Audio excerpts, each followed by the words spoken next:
We're excited to speak with Ollie Vargas, a reporter on the ground in Bolivia with Caso News, who's been reporting on the elections and following everything going on with the Coup government for several months now. Thank you for joining us, Ollie.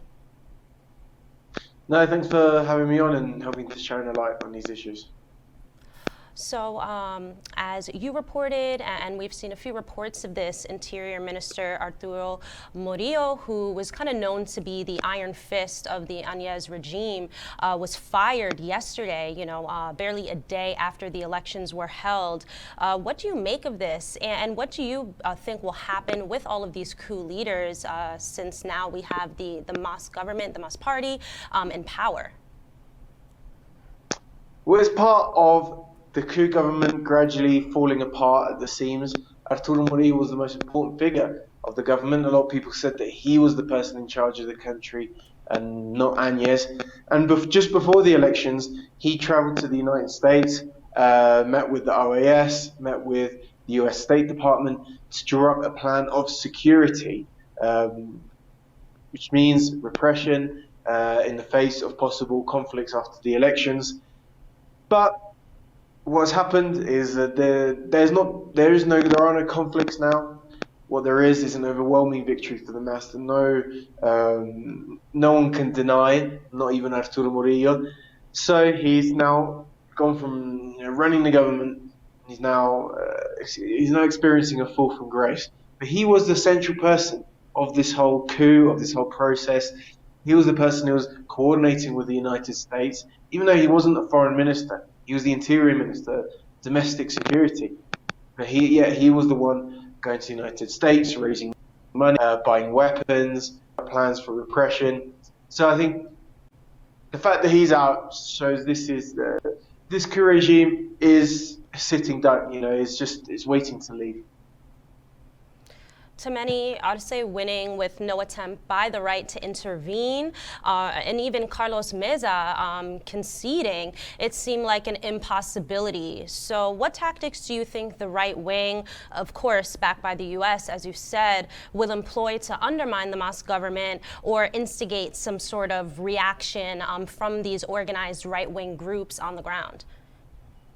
Well, before the election, many of us were worried that there would be some sort of electoral fraud, vote rigging. But I think that doing things like that is only possible when the margin is small to be able to sort of rig small amounts. The margin now is over 20%. It's difficult to rig an election when the strength of feeling in the population is so overwhelming. So what will happen going forward? Well, the truth is we don't know. What we do know is that the top military generals are now trying to distance themselves from the coup regime, precisely because the victory of the left has been so overwhelming. They're trying now to curry favor with the MAS. So it'll be up to Luis Arce to decide whether he wants to reorganize the police and military. I think most people within the MAS would like to do that, especially because the Áñez regime was, very, very recently reorganized the military themselves. They promoted a number of right-wing factions within the military to the top positions. So it'd be important to be able to look at that and reverse some of what's gone on this past year. In terms of the opposition, what they're going to do, I think they're in an incredibly weak position, actually, much weaker than they'd presumed. You now have two clear parties of the opposition. Carlos Mesa's party, Citizens Community, which is sort of neoliberal, centrist sort of approach. And then the other, Fernando Camacho's party, Creemos, with about half the number of seats as Mesa's does, but still a presence. He represents a sort of more far-right, extremist, racist element of the Bolivian right, or the Bolivian sort of middle and upper class. And what's interesting about that is that Mesa represents a sort of middle class in the Andean sort of areas of the country. They see themselves as more sort of liberal, enlightened, whereas Camacho, almost all of his vote is concentrated in the eastern region of Santa Cruz, which is an economic powerhouse. It has the most important section of the Bolivian oligarchy, very, very powerful region, probably the most important region for the right. He's just sort of built his base, his support there. So now the right is divided on regional grounds. And those of Mesa supporters sort of look at the Santa Cruz right oligarchy and see them as sort of brutish, racist, backwards. So this kind of cultural clash within the right is quite interesting, and it's going to benefit the mass. They're very, very divided, and the divide is not just along political lines; it's now along cultural and regional lines. So I think the mass will face a divided opposition, and they have a majority now in the legislature. So it's looking quite good for them. Luis Arce said that what we're going to see with this new MAS government, of course, the MAS taking a lead, a majority in the Senate, this will be a MAS 2.0, you know, this new generation of leaders in the MAS party, you know, so things will look different. It's not going to be the MAS of Evo Morales, but, you know, again, this new generation of young leaders who have risen from the ranks and really took leadership of this movement against the coup over the past year. What do you think of this new generation of leaders in MAS and what that would look like compared to what we've seen in the past? Yeah, I think that's one of the most important and most interesting aspects of this whole campaign and of this victory. I think the national media is trying to overplay you know, this idea that Evo Morales is out and not going to play a role in government. Luis Arce was very clear. Evo Morales is not going to be in government. However, he is going to play a leading role within the party, and he's very, very welcome to assist the government in any way. Evo Morales himself is the president of the 6 federations of the Tropical, which is the most important social movement, the rural workers union in the Chapada region. So he'll assume that role. That's an incredibly important role in the country because it's the best organized social movement. So from there, he'll be able to speak to the country. I think he'll be able to speak internationally as well to indigenous movements, social movements around the world as a fellow union leader, social movement leader, rather than as a politician. But yes, there's a new generation of leaders. This campaign, I've been traveling with one of them, Senate candidate Andrónico Rodriguez, also from the Tropical of Cochabamba. He's a 30-year-old union leader. He'll now be a senator. Others include the leader of the miners' union, the mine workers' union, Orlando Gutierrez. Another includes the president of the Senate, Eva Copa. So this moment, this sort of the way in which the MAS has had to renew itself to face down the coup government has thrown up a number of new leaders during the course of this struggle. And during the past 14 years of Evo Morales' government, Bolivia experienced sort of social stability, economic stability. There wasn't the big sort of social struggles that built the MAS in the early 2000s. But now that, you know, class struggle, social conflict exploded once again this past year, we've seen a number of new faces come up to lead those struggles that have now been victorious and have taken power. What do you believe will be the most urgent priorities of the MAS government? Of course, facing the pandemic, an economic crisis. What do you believe is the biggest priorities of the government once they do take power? Most important, number one, is the economic crisis. When the coup was launched against Evo Morales, Bolivia was the fastest growing economy in South America. Now, the most recent figures show that the economy is, there's a recession, minus GDP, negative 11%. Unemployment has more than tripled. Poverty is growing. Poverty is at the levels that it was before Evo Morales took power, when Carlos Mesa was president in the early 2000s. You know, when the majority of the country lived below the poverty line. That is a historic defeat for the Bolivian people, who for 14 years had become, as I said, the region's fastest growing economy through the nationalization of natural resources, strategic industries, and then using those profits to invest in infrastructure development projects. And when the coup took power, all of that sort of collapsed.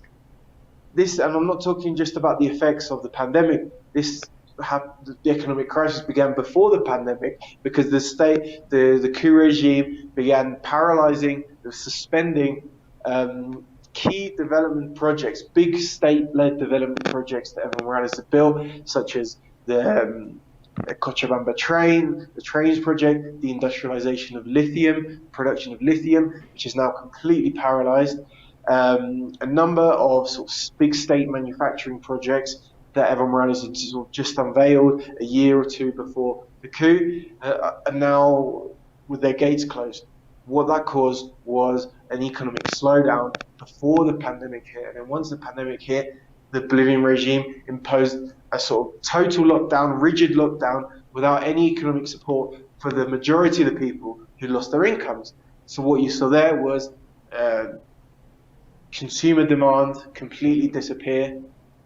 And what happens when you have no consumer demand in your economy? Small businesses collapse en masse, unemployment goes through the roof, and that's the situation Bolivia is in now. So Luis Arce said that some of his most important priorities is to restart the industrialization, the state-led industrialization of Bolivia's economy by renationalizing lithium reserves and reopening the sort of processing plants which was producing things like batteries, value-added products, rather than just exporting raw materials, investing in all of the key state industries of the Bolivian economy. And through that, you can return to the Bolivia of Evo Morales, in which the country was the fastest growing economy. Even though key export prices have collapsed, Bolivia is still leading the way in economic growth. And, Luis Arce has said numerous times there's no magical formulas in economics. Bolivia did so well precisely because it's through prudent economic management, through taking control of the leading industries in the countries, running them efficiently, and then using those profits for social programs, for state development projects. And that's how Bolivia went from a country in which 67% of the population lived below the poverty line into a country where that figure has more than halved. Unfortunately, that's growing again, but the mass is hoping to be able to rebuild like they did in 2005. One last question for you, Ali. Evo Morales announced the relaunching of UNASUR, one of the few international bodies that we see in Latin America without the United States. And, it was really part of its creation was intentional to create political unity and political power without U.S. influence. What do you think of this announcement? And what do you feel the mass victory represents and means for Latin America as a whole? Yeah, that's right. I think that announcement was made by Evo Morales the day after the victory yesterday. I think it's incredibly important internationally because in Latin America, the main in the Americas, I should say, the principal sort of bodies, regional bodies, include Canada and the United States. Those are the OAS, the Lima Group, etc. So what UNASUR was, which was something that was created during, was actually impulsed by Venezuela under Hugo Chavez, was the idea that Latin America should have a forum in which to integrate, to discuss issues, but without the presence of Canada and the United States, because the interests of Canada and the United States are antagonistic to the interests of Latin America. Latin America needs to industrialize and export value-added products, whereas Canada and the United States needs to import raw materials from Latin America. Those are two needs that clash. So Latin America needs its own instrument without the presence of Canada and the United States. So UNASUR was one of those initiatives. Another was CELAC, ALBA. But what we've seen over the past the past few years, in which right-wing governments have risen to power in Latin America, is that they're acting on orders from the United States, have withdrawn from those organisms. Supposedly independent countries, sovereign governments, withdrawing from an alliance which gave Latin America sovereignty so as to reinforce the organisms with the presence of the US, such as the OAS. So when Evo Morales says he's going to relaunch UNASUR, what that's saying is that Bolivia is going to be a leader now post-coup democratic Bolivia is going to be a leader in Latin American integration, and the struggles of the Bolivian people, specifically the indigenous social movements, are going to stand as an inspiration for movements all around the world, from Ecuador, Argentina, everywhere. People are going to look to Bolivia, I think, as an inspiration of how you can win in countries, Chile, Brazil, countries with right-wing governments, where sometimes, I think in every country's popular movements face this question of sometimes the enemy appears too powerful, too strong, victory seems too far away. But Bolivia now stands as an example for the world, not just Latin America, but for the world, that if you organize, you can win, even in the most difficult circumstances, even if you're being put in jail, persecuted, massacred, disappeared, tortured. If you organize at the community level, at the workplace level, and if your strength of your organization on the ground is strong enough, you can still come back and beat some of the most powerful people in the world, still beat the United States government, beat the authoritarian puppets that they impose around the world.